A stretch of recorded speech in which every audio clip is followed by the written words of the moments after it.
საპენსიო სქემაში 1,735,000 ადამიანია გაწევრიანებული. 2026 წლის 30 აპრილის მდგომარეობით დაგროვებითი პენსიით 31,000-ზე მეტმა პირმა ისარგებლა. მათზე პენსიის სახით 153 მილიონი ლარი გაიცა. აპრილის ბოლოსთვის საქართველოს საპენსიო ფონდის აქტივებმა 9 მილიარდ 100 მილიონ ლარს, ხოლო დაგენერირებულმა ამონაგებმა 2 მილიარდ 600 მილიონ ლარს გადააჭარბა. უცხოელ კულტურულ გიდებზე ნულოვანი კვოტის დაწესებას ტურისტული კომპანიები დადებითად აფასებენ. სექტორში განმარტავენ, რომ ახალი რეგულაცია ხელს შეუწყობს სფეროში პროფესიონალიზმის ზრდას, მომსახურების ხარისხის გაუმჯობესებას და საქართველოს როგორც ტურისტულად სანდო, მაღალი სტანდარტების მქონე ქვეყნის პოზიციების გამყარებას საერთაშორისო ბაზარზე. სექტორის წარმომადგენელთა ნაწილი აქტიურ ტურისტულ სეზონზე გიდების დეფიციტს ელის, თუმცა მათ შევსებას ახალი კადრებით გეგმავენ. დიდ ბრიტანეთში უკვე რამდენიმე დღეა საქართველოს შესახებ მასშტაბური მარკეტინგული კამპანია მიმდინარეობს. ტურიზმის ეროვნული ადმინისტრაციის ორგანიზებით კამპანიის ფარგლებში ლონდონის ცენტრალურ ქუჩებსა და მთავარ მოედნებზე წარმოდგენილია 46 გარე, ციფრული და სტატიკური სარეკლამო ბანერი. ადმინისტრაციის ინფორმაციით კამპანიის მიზანია საქართველოს როგორც ტურისტულად მრავალფეროვანი და კონკურენტუნარიანი მიმართულების პოპულარიზაცია, ერთი წლის განმავლობაში კი კამპანიის ფარგლებში საიმიჯო ვიდეო რგოლებსა და ფოტოკოლაჟებს 17 მილიონზე მეტი ადამიანი იხილავს. დიდი ბრიტანეთი საქართველოსთვის მნიშვნელოვან ტურისტულ ბაზრად მიიჩნევა. ცივი და არასტაბილური ამინდების ფონზე ნაყინის ბაზარზე მოთხოვნა შემცირდა.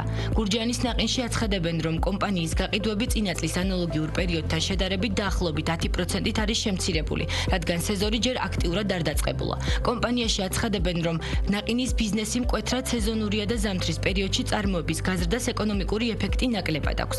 ამასთან ქსელურ მარკეტებში გაფართოებას მაღალი ქეშბექი ართულებს, თუმცა გაყიდვების შემცირების მიუხედავად კომპანიის პროდუქციის ფასები გასულ წელთან შედარებით არ შეცვლილა. მიმდინარე კვირაში ამერიკის შეერთებული შტატების პრეზიდენტი ჩინეთს ეწევა. დონალდ ტრამპი სი ძინპინს შეხვდება. დაგეგმილი ვიზიტი ამერიკის პრეზიდენტის პირველი ჩასვლაა ჩინეთში ბოლო 10 წლის განმავლობაში, რაც მსოფლიოს ორ უმსხვილეს ეკონომიკას შორის ურთიერთობის გადამწყვეტ მომენტს ემთხვევა. დონალდ ტრამპთან ერთად პეკინში ამერიკული გიგანტი კომპანიების, მათ შორის ბოინგის, სიტიგროუფისა და ქვალკომის ხელმძღვანელებიც ჩავლენ.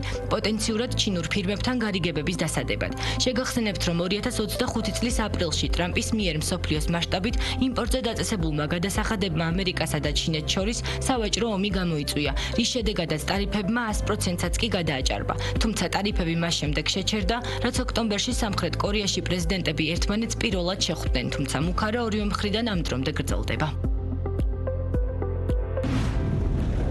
Google, Microsoft და XAI ხელოვნური ინტელექტის ახალ მოდელებს მათ ოფიციალურ გაშვებამდე შესამოწმებლად მთავრობას გადასცემენ. სტანდარტებისა და ტექნოლოგიების ეროვნული ინსტიტუტის ინფორმაციით, შეთანხმების მიზანი კიბერუსაფრთხოების პრევენციაა.